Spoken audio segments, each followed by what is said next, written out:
ನಮಸ್ಕಾರ ಫ್ರೆಂಡ್ಸ್, ನೀವು ಒಂದು ಪಾಲಿಟಿಕ್ಸ್ ಥ್ರಿಲ್ಲರ್ ಸಿನಿಮಾಗಳನ್ನು ಇಷ್ಟಪಡ್ತಿದ್ರೆ ಇವತ್ತು ನಾನು ನಿಮಗೆ ಒಂದು ಕಮರ್ಷಿಯಲ್ ಮತ್ತು ಎಮೋಷನಲ್ ಸಿನಿಮಾ ತಂದಿದ್ದೇನೆ.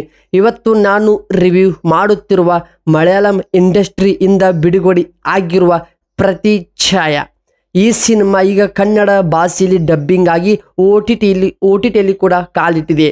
ಹೌದು, ಈ ಸಿನಿಮಾದ ಪ್ರಮುಖ ಹೀರೋ ನಿವಿನ್ ಪೌಲಿ ಅವರು ಮುಖ್ಯ ಪಾತ್ರದಲ್ಲಿ ಕಾಣಿಸಿಕೊಂಡಿದ್ದಾರೆ.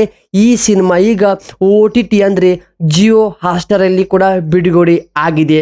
ನಿಜವಾಗಲೂ ಕತೆ ಹೇಗಿದೆ, ಕತೆ ಯಾವ ರೀತಿ ಇದೆ ಅಂತ ಕಂಪ್ಲೀಟ್ ಆಗಿ ಕೊನೆ ತನಕ ನೋಡಿ ನಿಮಗೆ ವಿವರವಾಗಿ ಮಾಹಿತಿ ನಾನು ಕೊಡ್ತೇನೆ.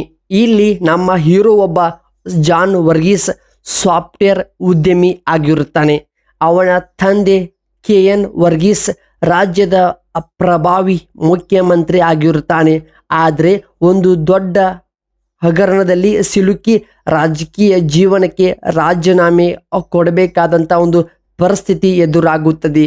ಆಗ ನಮ್ಮ ಹೀರೋ ಅವರು ತನ್ನ ಕುಟುಂಬಕ್ಕೆ ಅಂಟಿರುವ ಕಳಂಕ ಮತ್ತು ಮರ್ಯಾದೆ ಕಾಪಾಡೋಕೆ ರಾಜಕೀಯ ಗಂಧ ಗಾಳಿ ಗೊತ್ತಿಲ್ಲದಂಥ ನಮ್ಮ ಹೀರೋ ಅವರು ಸಾಫ್ಟ್ವೇರ್ ಇಂಜಿನಿಯರ್ ಉದ್ಯೋಗ ಬಿಟ್ಟು ರಾಜಕೀಯಕ್ಕೆ ಎಂಟ್ರಿ ಕೊಡ್ತಾನೆ.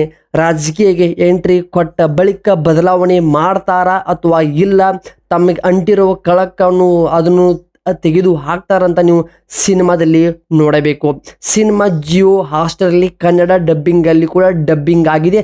ಸಖತ್ತಾಗಿದೆ. ಒಂದು ಥ್ರಿಲ್ಲರ್, ಸಸ್ಪೆನ್ಸ್ ಮತ್ತೊಂದು ಪಾಲಿಟಿಕ್ಸ್ ಸಿನಿಮಾವಾದ ಕಾರಣ ಪ್ರತಿಯೊಬ್ಬರಿಗೆ ಇವಾಗ ಪ್ರತಿಯೊಂದು ಜನ್ರೇಷನ್ಗೆ ಅರ್ಥ ಆಗೋ ಹಾಗೇನೆ ಕಥೆಯನ್ನು ಡಿಸೈನ್ ಮಾಡಿದ್ದಾರೆ.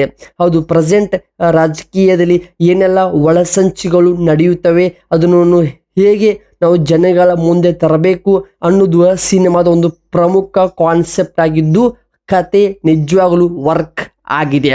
ಈ ಸಿನಿಮಾ ಮಲಯಾಳಂ ಇಂಡಸ್ಟ್ರಿಯಿಂದ ಬಂದಿದ್ರು ಕೂಡ ಮಲ್ಟಿಪಲ್ ಭಾಷೆಗೆ ಡಬ್ಬಿಂಗ್ ಆಗಿ ಈ ಸಿನಿಮಾ ಬಿಡುಗಡೆ ಮಾಡಿದ್ದಾರೆ. ಈ ಸಿನಿಮಾದ ಟೆಕ್ನಿಕಲ್ ಅಪ್ಡೇಟ್ಸ್ ಕಡೆ ಬಂದರೆ ನಿರ್ದೇಶಕರು B. ಉನ್ನಿಕೃಷ್ಣನ್ ಅವರು ರಾಜಕೀಯ ಒಳಸಂಚನ್ನು ತುಂಬ ಚೆನ್ನಾಗಿ ತೋರಿಸಿದ್ದಾರೆ. ನಿವಿನ್ ಪೌಲಿ ಅವರ ಪರ್ಫಾರ್ಮೆನ್ಸ್ ಪಕ್ಕಾ ಕ್ಲಾಸ್ ಆಗಿದ್ದು ಮೇನ್ ಕಾನ್ಸೆಪ್ಟ್ ನಡೆಯುವುದೇ ಇವರ ಮೇಲೆ. ಹಾಗೆ ಬಾಲಚಂದ್ರನ್ ಮೆನನ್ ಮತ್ತು ಅವರ ಆ್ಯಕ್ಟಿಂಗ್ ಈ ಸಿನಿಮಾಗೆ ಒಂದು ದೊಡ್ಡ ಬಲವಾಗಿ ನಿಂತಿದೆ. ಏಕೆಂದರೆ ಕತೆ ಸ್ಟಾರ್ಟ್ ಆಗೋದು ಮತ್ತು ಕತೆ ಒಳಸಂಚಾಗ್ಬೋದು, ಪ್ರತಿಯೊಂದು ಪಾತ್ರಗಳ ಎಂಟ್ರಿ ಆಗೋದು ತುಂಬ ನೀಟಾಗಿ ಪ್ರೆಸೆಂಟ್ ಮಾಡಿದ್ದಾರೆ.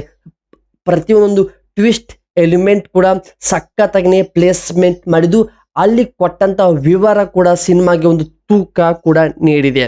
ಹಾಗೆ ಜಸ್ಟಿನ್ ವರ್ಗೀಸ್ ಅವರ ಒಂದು ಈ ಸಿನಿಮಾಗೆ ಮ್ಯೂಸಿಕಲ್ ವರ್ಕ್ ತುಂಬ ಚೆನ್ನಾಗಿದೆ. ಒಂದು ಸ್ಟ್ರಾಂಗ್ ಮೋಟಿವ್ ಆಗ್ಬೋದು, ಒಂದು ಎಮೋಷ್ನಲ್ ಸೀನ್ ಬಂದಾಗ ಮತ್ತು ಆ್ಯಕ್ಷನ್ ಬಂದಾಗ, ಟ್ವಿಸ್ಟ್ ಬಂದಾಗ, ರಾಜಕೀಯ ಸ್ಪೀಚ್ ಮಾಡುವಾಗ ಬರುವಂಥ background music, main lead music ತುಂಬ ಚೆನ್ನಾಗಿ ವರ್ಕ್ ಆಗಿದೆ.